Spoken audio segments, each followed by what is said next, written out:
Clients will come to us and say, we have a large project that requires a sizable resourcing plan and we're not sure how to do it. The consequence of those problems and the challenges differ from client to client. And that's where an MSP program comes into effect in terms of being able to identify those challenges, not just putting in place a workable, compliant, cost-effective process, but actually working much more closely in partnership with the client.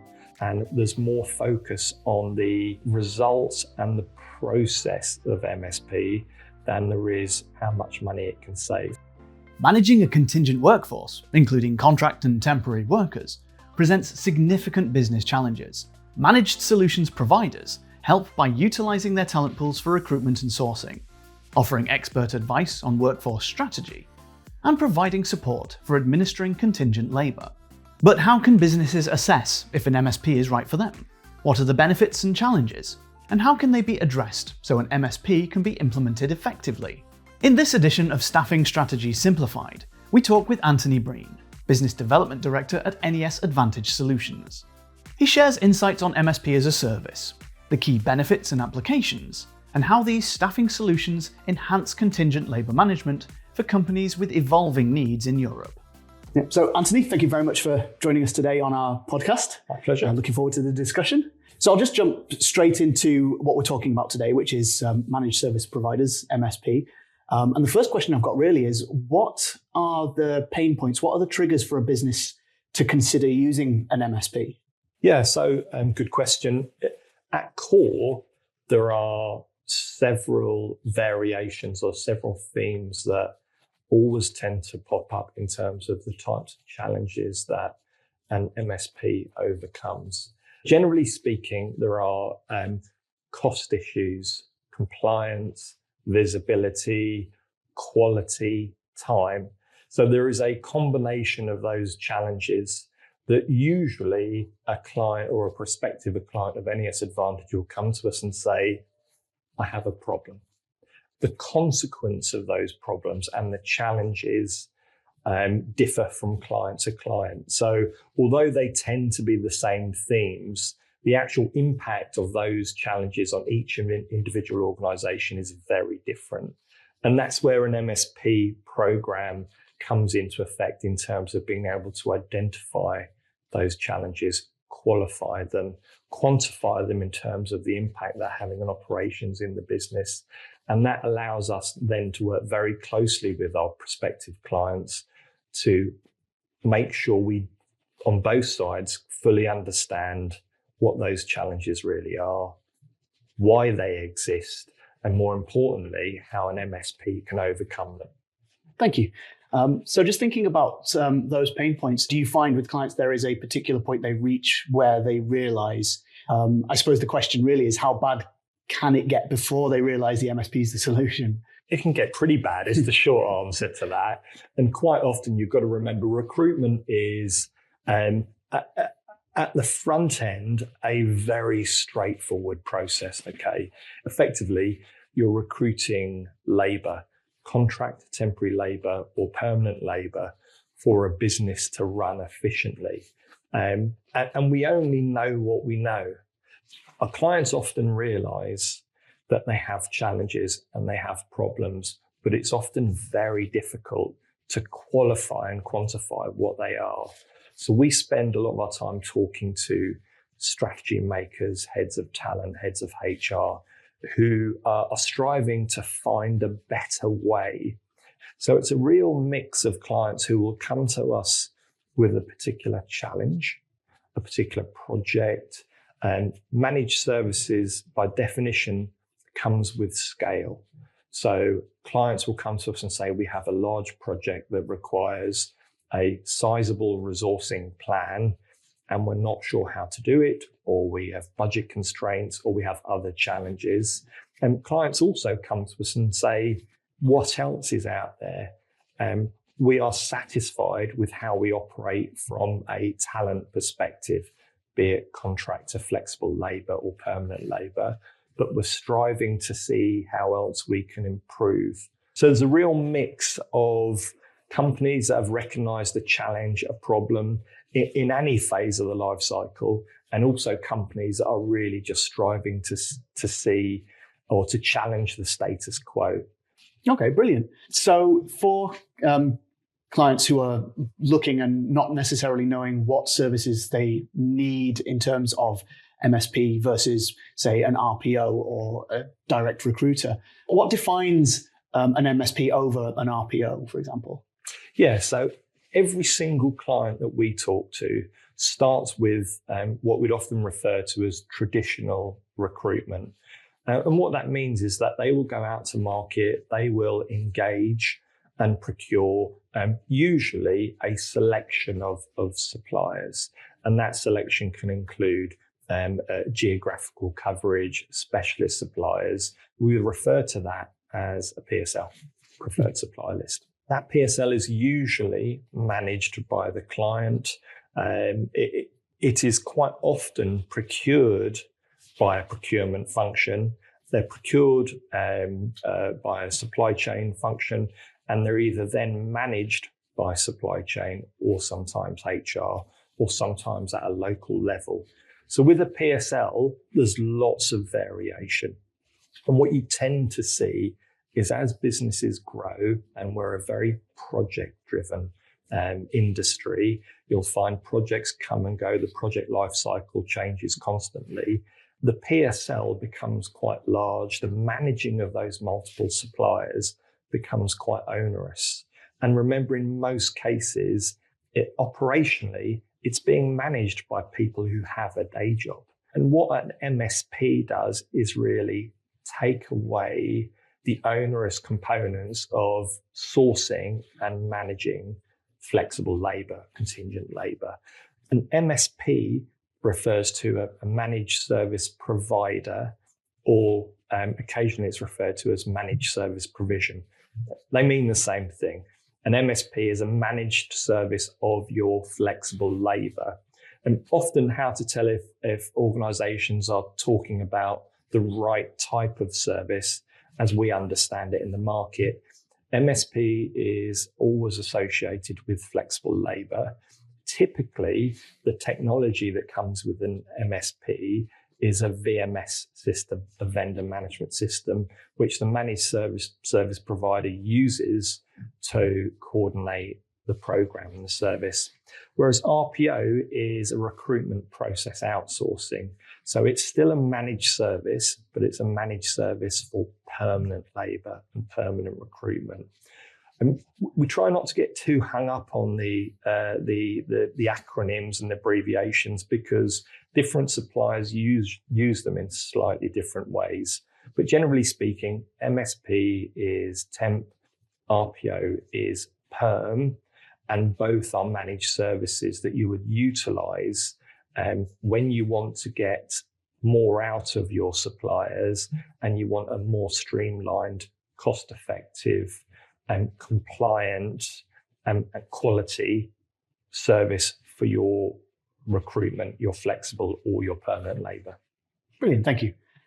So just thinking about the MSP as a process and as a service, how has that evolved and developed for your market in Europe compared to perhaps MSP services elsewhere in the globe? Yes, so MSP services have been established in Europe for nearly 15 years now. In fact, it is outside of the US and North America that UK is the single biggest market. What we've found in Europe over the last decade is initially there was a real focus on what we refer to as neutral vendor MSP. There are basically three types of MSP program. In the case of a vendor neutral model or a neutral vendor MSP, the MSP manages suppliers. They don't supply directly. An alternative is a master vendor MSP, which is by far more prevalent now in Europe, where you have initially a vendor neutral model that puts in place some process, some compliance, some consistency. But we find, being transparent, it's kind of a one-trick pony. Once you put those checks and balances in place, it's quite tough then to enhance the model and add further value to the client with a vendor neutral MSP. Whereas with a master vendor MSP, you're more integrated within the client's sourcing function, and you have more responsibility for actually going out to market and sourcing the best talent in the market on behalf of the client. The third model, by the way, Matt, is really a combination of both. It's referred to as a blended or hybrid model, and it just takes the best of both worlds. So that's definitely an area where the market has progressed, and we're seeing a trend towards what I would say is more inclusive master vendor or hybrid blended MSP programs, where us as the supplier are much more closely integrated into a client's talent acquisition strategy and infrastructure. And what do I mean by that? Well, what we're talking about there most commonly is not just putting in place a workable, compliant, cost-effective process, but actually working much more closely in partnership with the client so that the user experience, hiring managers, internal stakeholders, suppliers, temporary workers, candidates, get a more consistent experience.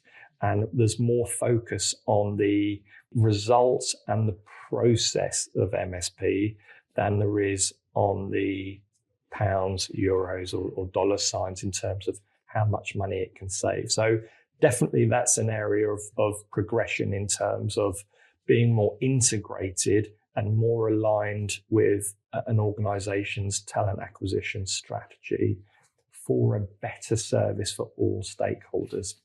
We're also seeing quite a change in the market where historically it used to be thought that MSP only works for the super majors and huge organizations that hire thousands of temporary workers or contractors. And yes, it does. Of course, we have some of those accounts, and some of our long-standing accounts hire in that volume. But what we've seen certainly over the last 3 or 4 years is a movement away from that to organizations that don't need thousands of contractors. You know, they're looking at over a typical period of 12 months, they may have a population of 75, 100, 250 workers. So the flexibility of a managed service has changed significantly in terms of being a viable solution for organizations that historically would have felt that an MSP service was not right for them because the perception was they were too small. So flexibility of service, adaptability in terms of the type of service and the focus of the service deliverables is changing all the time. And also, of course, and not just relevant to Europe, but the impact of technology and AI is a very fast-moving feast of change, which we're dealing with on a regular basis. So that's great. And do you find that companies find MSP solutions beneficial for dealing with regulatory issues? So how much does MSP relate to things like EOR or hiring contingent workers or expatriate workers and stuff, or is it tends to be quite separate? No, not at all. It's commonly, in fact, I'd say it's usually an aspect of an MSP service. So if you look at NES Advantage, our clients' globalization, our client projects expand into other markets, all of which have different regulatory requirements. And it's a big advantage of having a managed service provider who delivers services locally, but has that global remit and that global capability, because we understand the requirements of working compliantly across the globe. When you think about it from a client's perspective, working in a new geography or a new location, the key point there is new. It's new to them, but it's often not new to us. So we work with our clients to make sure, as best we can with our in-house expertise, that when they utilize contingent labor in other geographies, that they're doing so in a compliant fashion, not just from a visa perspective, but also from a tax perspective. And it's a big advantage of a managed service provider that you have that partner as the end client who works with you very closely to make sure that you, the client, us as the MSP, all of the other suppliers that are managed within the PSL of the managed service are acting in a compliant fashion. So it's something that our operational leadership take really seriously. It's something that our operational teams are wholly involved with locally.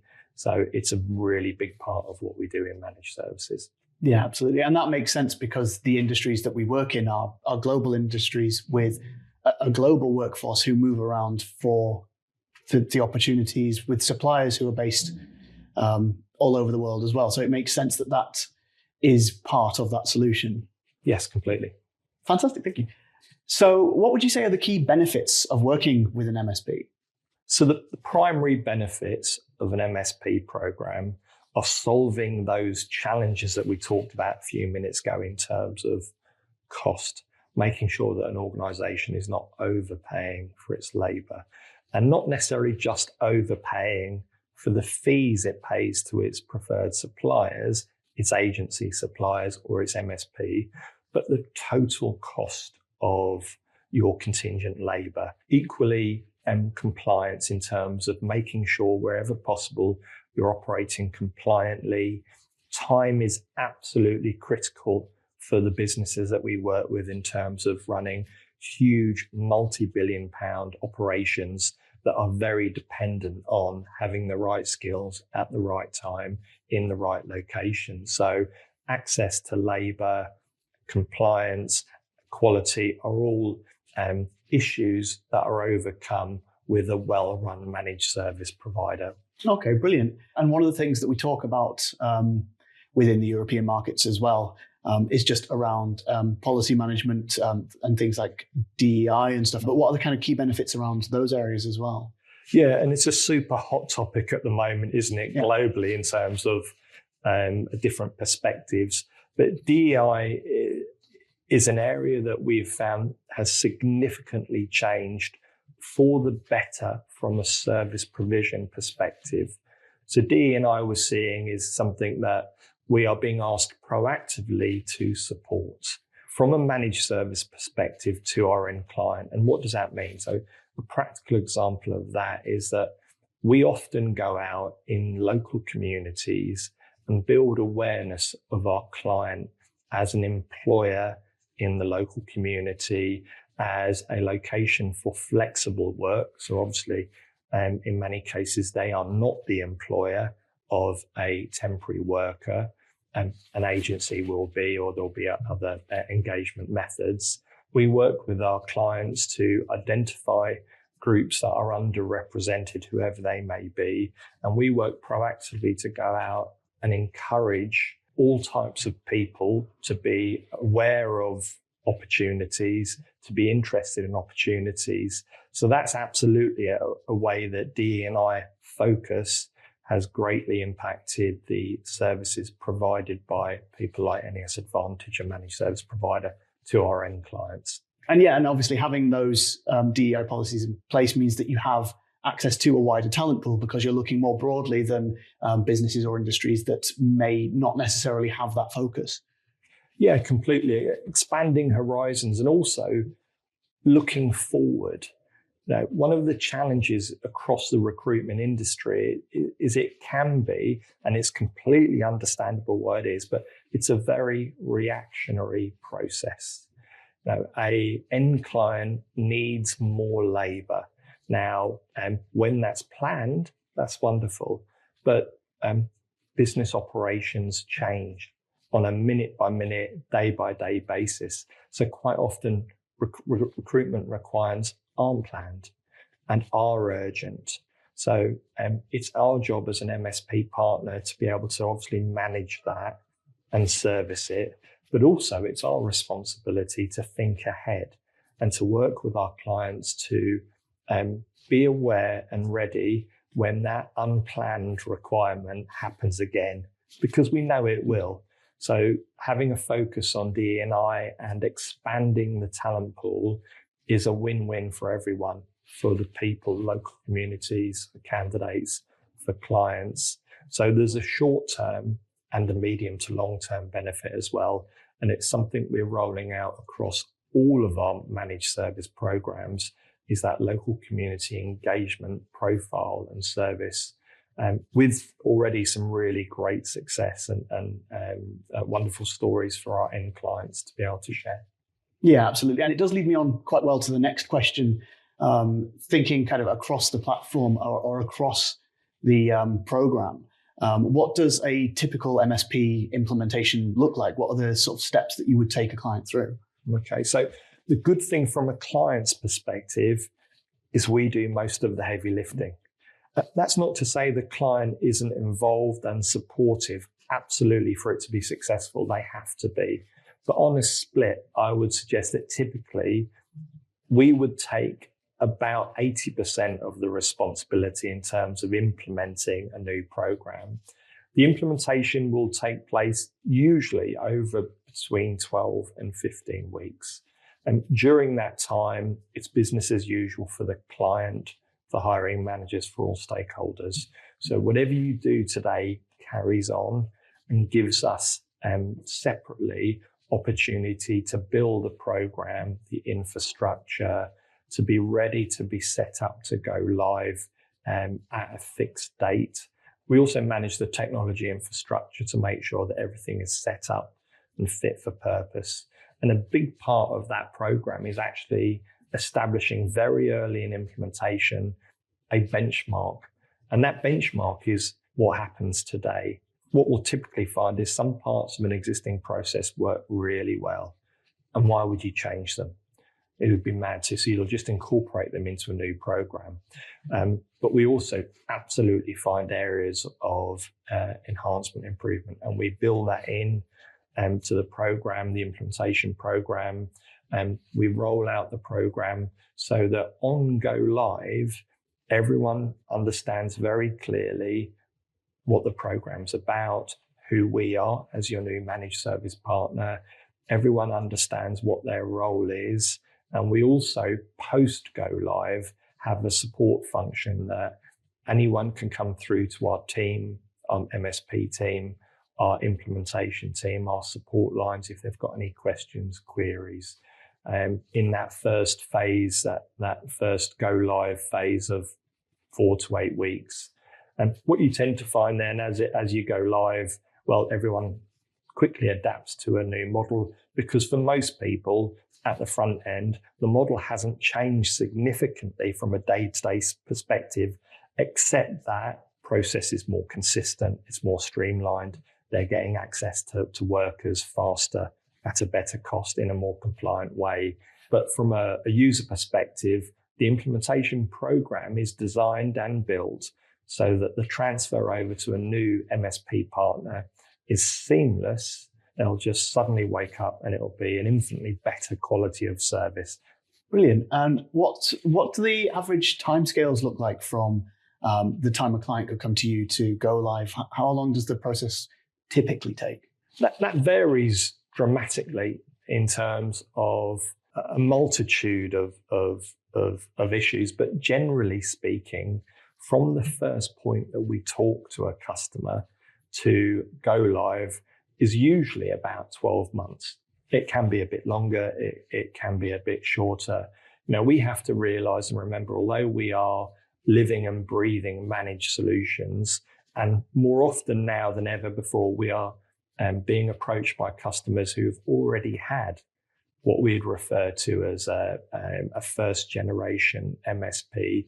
It's still a new, relatively complicated process, although we do everything we can to simplify and make sure it isn't. That takes time, and it's a big decision. And it's really important for us and the client that we both take the time to make sure that we're a right fit, that how we excel at managed services at NES Advantage fits with the client's requirements. The engagement cycle is 12 months, possibly 18 months in most cases, but that's not to say that we can't move, and have had to on occasion move much faster than that. Absolutely. And I suppose that's part of that process as well, is working with clients to ensure that an MSP is the right solution to begin with for what they're looking for. Yeah, completely. And it's as important for us as it is the client, right? I've been designing, selling and implementing managed services for more than 20 years. And it has to be right for the client as well as us. And that's why I spend a lot of my time going out and talking to clients about challenges. So not directly about MSP, right? We spend a lot of our time talking to customers about their challenges, their issues, their objectives, their long-term, medium to long-term plans. We identify how we can be a part of that. That's great. And do you have any specific examples of MSP implementations that have gotten well? Any success stories?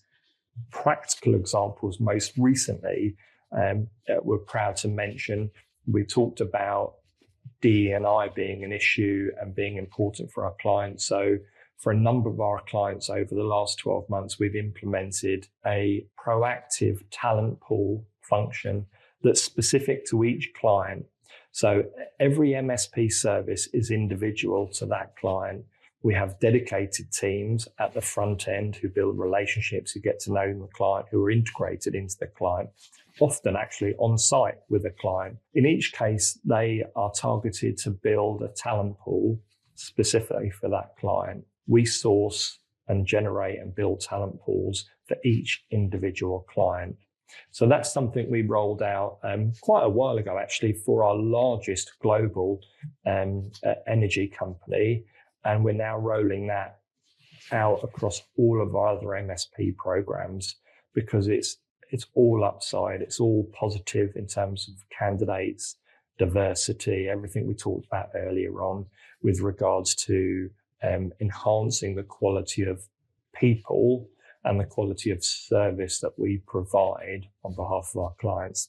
Another good example of proactively adding value to our customers as part of an implementation or the success story for our clients is we've actually introduced a joint strategy board function on each of our MSP programs.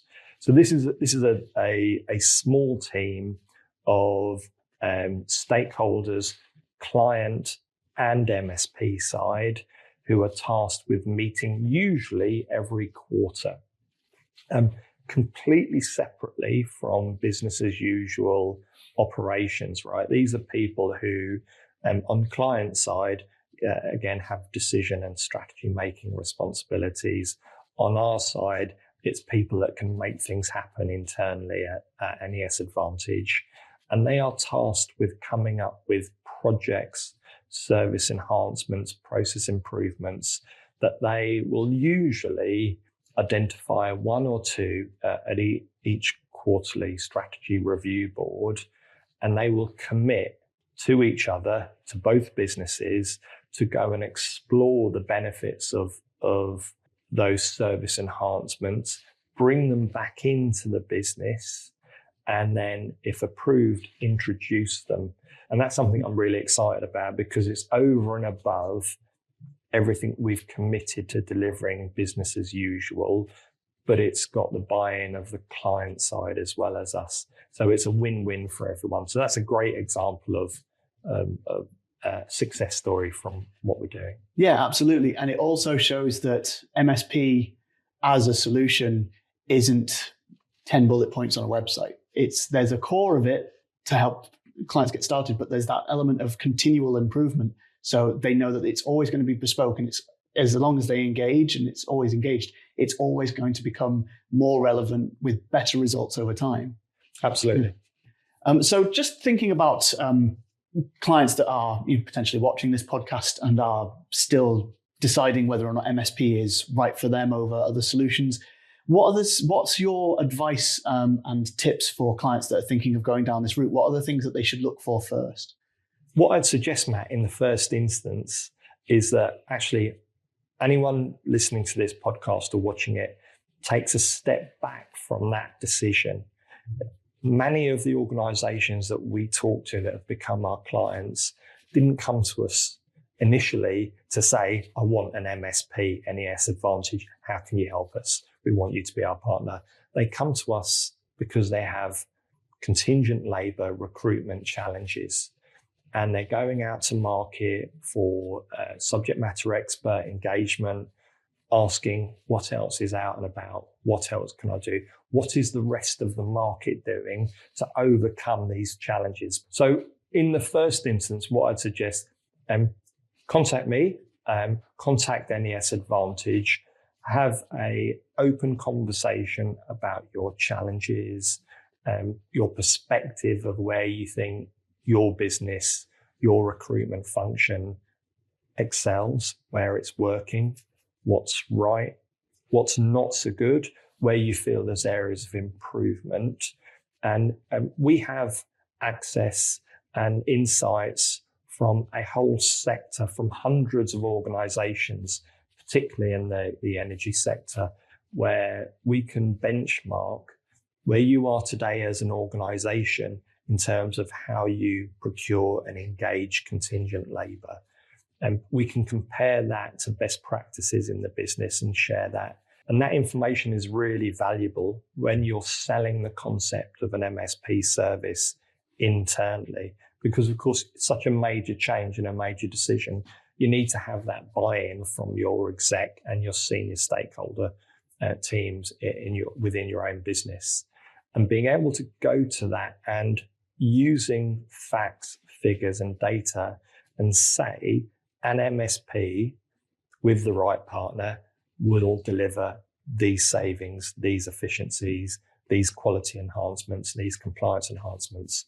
So those two areas, come and have a chat with us. We'll share what we can and support you through the exploration process, and then go out to users of the service and talk to them directly. Once we introduce you to our clients, we'll leave you to it. You can talk to them in confidence directly. We'll step out of that process so you can ask whatever questions you want and they can give whatever answers. But I'd certainly suggest those 3 actions at the start of your MSP decision process will be invaluable in terms of making sure MSP is right for you, and more importantly, that you'll get the right results out of an MSP program, because it's a long-term commitment. The typical MSP program is anywhere from 3 to 7 years. So it's worth taking that little bit of extra time at the front end to make sure the solution's right for you, the partner's right for you, and also what will your solution look like down the line to make sure that you're delivering the best service for your business as well. Yeah, which absolutely makes sense. And opening that line of communication, obviously, people can go to our website at NES Advantage. They can contact yourself or the team. You can contact you through LinkedIn as well. Yep, through LinkedIn, via email. My email address is anthony.breen@nesadvantage.com. Any way you'd like to reach out, we're more than happy to have an informal conversation. As I said, share our intel, share the findings, share recommendations. In the first instance, just reach out and we'll be more than happy to have a conversation. Absolutely, brilliant. So thank you very much for your time today, Anthony. I think we've demystified MSP for clients or individuals watching who might not understand it necessarily. We've looked into the details of how they work and some of the advantages, and also some of the advantages that we provide as well. So I think we've covered some really interesting points. So Anthony, thank you very much for your time today. Brilliant. Thanks, Matt. Thank you for listening to Staffing Strategies Simplified. I'm your host, Matt Nicholson, and today we spoke with Anthony Breen, Business Development Director at NES Advantage Solutions. We hope you found our discussion on managed service providers useful for hiring and managing contingent workers. If you'd like to learn more about how NES Advantage Solutions can assist your organization, please visit our website at www.nesadvantage.com or connect with us on social media.